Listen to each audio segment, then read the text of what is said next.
Good morning my dear students, my name is Rahman. Welcome to e-commerce zone. जैसा कि आप जानते हैं, मैं क्लास 10th का एनसीईआरटी हो या जेसीईआरटी कोई भी स्टेट बोर्ड हो, सबका आप जानते हैं इंग्लिश एक है, उसी का मैं चैप्टर का पोम पढ़ा रहा हूँ। ऑलरेडी मैं प्रो सेक्शन पढ़ा चुका हूँ और मैं पोम पढ़ा रहा हूँ।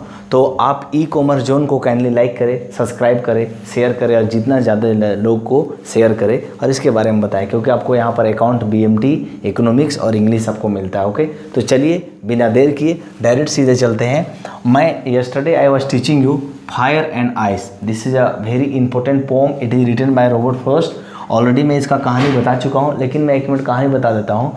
दुनिया जब ख़त्म होगी तो अकॉर्डिंग टू पोएट जो है या तो फायर से होगी या तो आइस से होगी। ठीक है, तो उसी को यहाँ पर मेजर थीम रखते हुए ये पोम लिखी गई है। आप देख सकते हैं, ये आपका बुक में ये आपको दिखाई दे रहा होगा, ये फायर एंड आइस है। It is written by Robert Frost.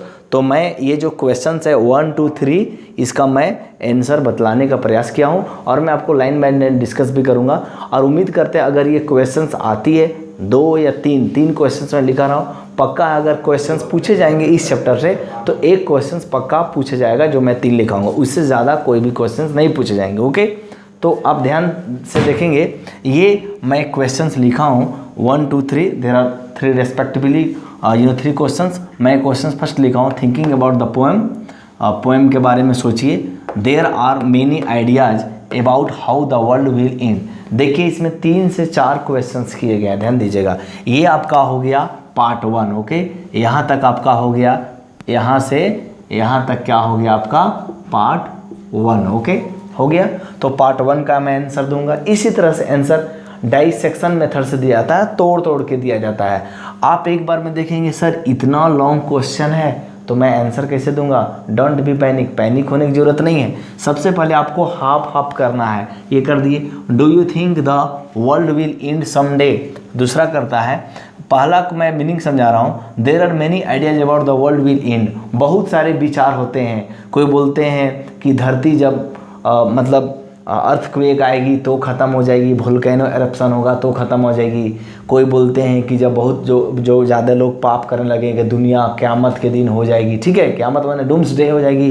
कुछ लोग बोलते हैं बहुत ज़्यादा मतलब जो है सीनर्स, पापी लोग हो जाएंगे। कुछ लोग बोलते हैं नहीं, जब अचानक धरती फटेगी तो समा जाएंगे।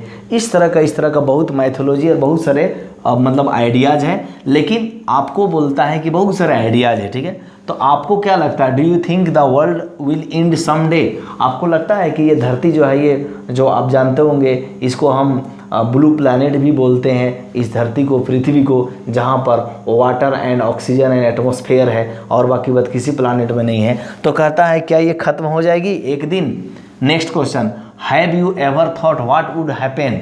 नेक्स्ट, इसका नेक्स्ट ये पार्ट 3 का क्वेश्चन है। ओके, पार्ट 3 का है, ये तो पार्ट 2 हो गया। पार्ट 3 में बोलता है, क्या आपने कभी सोचा है यदि सन बहुत ज़्यादा गर्म हो जाएगा और एकदम फटने लगेगा गर्म से, या फिर बहुत ज़्यादा ठंडा हो जाएगा तो क्या होगा। तो कुल मिला करके 5, कम से कम 4 से 5 क्वेश्चंस इसमें पूछे जा रहे हैं, बट आपको एक क्वेश्चंस मिला करके दिया है। तो आप ये मैं लिखा हूँ, there are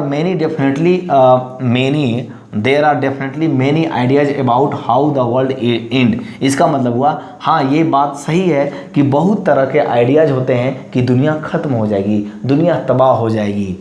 I do believe, मुझे यकीन है यार, मैं विश्वास करता हूँ, that the world will end someday.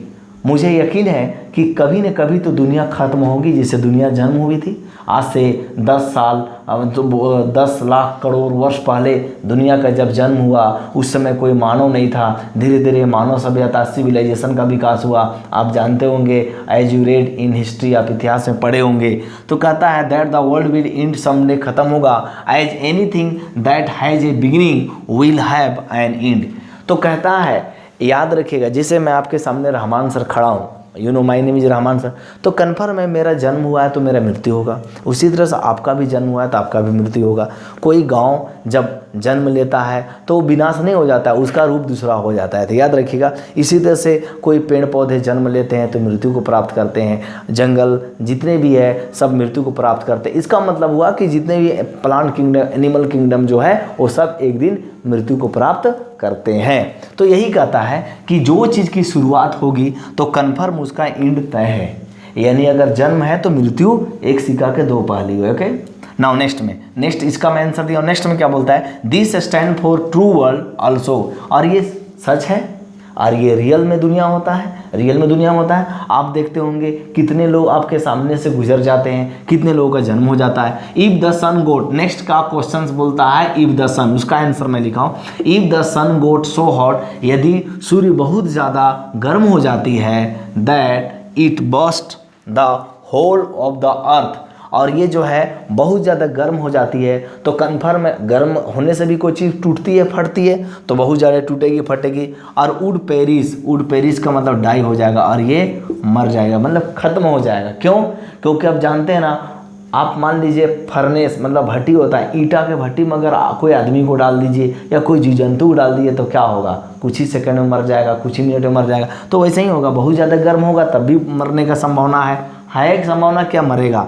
Next में इमीडिएटली, तुरंत, as no part of the earth can bear the heat of that intensity. आप जानते होंगे जब एटम बम जापान के हिरोशिमा और नागासाकी में गिराया गया था तो जो वहाँ का टेम्परेचर उस समय हो गया था, आपको मालूम है 6000 डिग्री सेल्सियस हो गया था। ध्यान दीजिएगा, आप 100 डिग्री सेल्सियस में देखते हैं पानी खौलने लगता है, तो 6000 डिग्री सेल्सियस हो गया था। तो इंसान जो है सिर्फ राख उनका बचा था, राख जिसे पकड़ते हैं ना आदमी को और अपने हाथ में आ जाता था, याद रखिएगा। तो इतना ज़्यादा मतलब वो तो खैर धरती में वो गिरा था, तो सूर्य की प्रकाश समझ जाइए उससे कई हजार गुना करोड़ गुना ज़्यादा है जो वहाँ पर ये आएगा। बट इंटेंसिटी बहुत ज़्यादा होता है सूर्य प्रकाश का। But if the sun grew colder and colder everything will come to an end as without sunlight, ये बहुत इंपॉर्टेंट है, लाइफ विल एंड।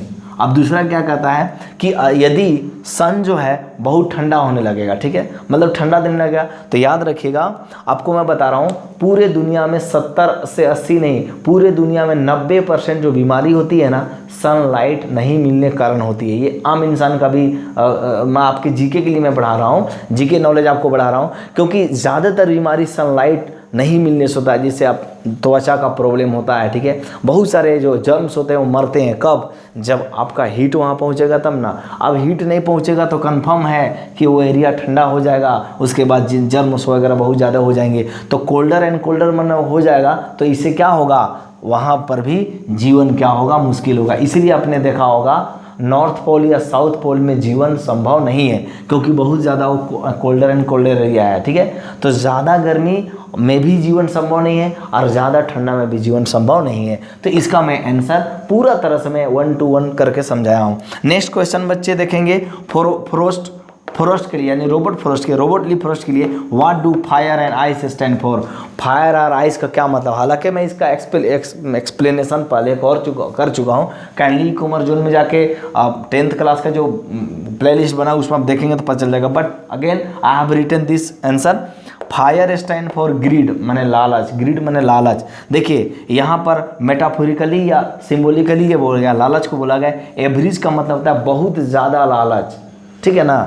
लालच के लिए लस्ट का मतलब लालसा होता है, कन्फ्लिक्ट माने झगड़ा होता है। पूरा दुनिया आज क्यों लड़ते हैं, जैसे ईरान इराक में लड़ाई होती है, भारत पाकिस्तान चाइना इंडिया में लड़ाई होती है, क्यों? ये कन्फ्लिक्ट है, ये मतलब बहुत ज़्यादा मनमुटाव हो रहा है, ठीक है। एंड फरी का मतलब क्या होता है, एंगर, बहुत ज़्यादा एनर्जेटिक गुस्सा है लोगों में, ठीक है। तो ये जो है फायर का मतलब बताया है। नेक्स्ट में आइस बच्चे स्टैंड फॉर मतलब इसका मतलब होता है मीन्स बोलेंगे क्रूएल्टी, बहुत ज़्यादा मतलब निर्दयता, जिसमें कोई, जिसे आपने नाम सुना होगा, जैसे दाऊद इब्राहिम का आपने नाम सुना होगा, ये ओसामा बिन लादेन का आपने नाम सुना होगा, अभी फ़िलहाल न्यूज़ में आ रहा है विकास दुबे का, ठीक है। तो इन लोग के पास क्रूएल्टी बहुत ज़्यादा है। क्रूएल्टी का मतलब क्या हुआ, इसमें कोई दया नहीं है। देखिए इसमें वर्ड छिपा, टॉलरेंस का मैंने सहन शक्ति, जिसे आपको टीचर मार दिए, ठीक है, आप सह लिए, या कोई आदमी बोल दिए कि देखो ढंग से काम करो तो आप सह लिए, अगर आप नहीं सहे उसको जवाब दे दिए तो आपके पास इनटॉलरेंस है, ओके।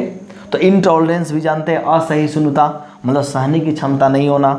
रिजिडिटी, रिजिडिटी मतलब जानते हैं, रिजिड का मतलब होता है मतलब कोई चीज़ पर जिद करना, ठीक है, तो ये भी है आपका आइज का मीनिंग होता है। और इनसेंसिटिविटी, देखिए सेंसिटिविटी का मतलब होता है जब आप 5 सेंस ऑर्गन से कोई चीज़ को समझते हैं तो सेंसिटिविटी है, बट इन लगा देंगे तो ये ऑपोजिट हो जाएगा, मतलब सेंसिटिविटी नहीं है, सेंसिटिविटी नहीं है, मतलब कि कोई मर रहा है कोई जी रहा है, आपको क्या मतलब है। एंड कोल्डनेस, कोल्डनेस का मतलब होता है लैक ऑफ फीलिंग, मतलब आपके प्रति किसी का कोई भी फीलिंग नहीं है। नेक्स्ट में है इनडिफरेंस, ये बहुत अच्छा वर्ड है, ये वर्ड मीनिंग में मैं बता रहा हूँ, इसका मतलब है एपैथी। देखिए बच्चे मैं आपको बता रहा हूँ, पैथी जहाँ भी लिखा रहेगा इसका मतलब होता है फीलिंग, क्या होता है फीलिंग।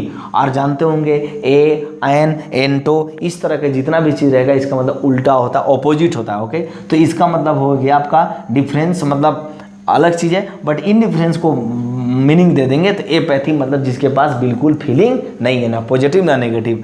एंड हेटर, हेटर का मतलब जानते होंगे नफरत पैदा करना। ओके, नेक्स्ट में थर्ड क्वेश्चन है what is the rhyme scheme of the poem. Okay, तो मैं राइम स्कीम ऑलरेडी मैं पोएम को बता चुका हूँ, तो पोएम का राइम स्कीम है ABA, ये टर्सेट है 3 लाइन्स का लिया है, ठीक है ना, और ABC इस तरह से दिया है, ठीक है, और BCB है, ये आपका 3 9 लाइन्स है। 9 लाइन्स का मैं आपको कहानी बताया था कि उसमें भी मैं कल बताया था आपको, उस वीडियो को आप जाकर देखेंगे तो रीजन आपको पता चल जाएगा कि 9 सर्कल थे, ठीक है ना, उसमें 9 सर्कल के आधार पर ये बताया गया है। तो उम्मीद करते हैं कि आपको ये क्वेश्चन आंसर समझ में आएगा। ये बहुत ही इंपॉर्टेंट क्वेश्चंस एंड आंसर है बच्चे, आप इसको बढ़िया से देखें, आप नोटबुक बना करके लिखें, और जहाँ भी प्रॉब्लम होता है कमेंट बॉक्स में नीचे लिखिए, कोई अगर वर्ड मीनिंग में प्रॉब्लम होता है तो हम आपसे फिर नेक्स्ट वीडियो में मिलते हैं। तब तक के लिए आपसे मैं विदा लेता हूँ। Thank you very much, have a great day.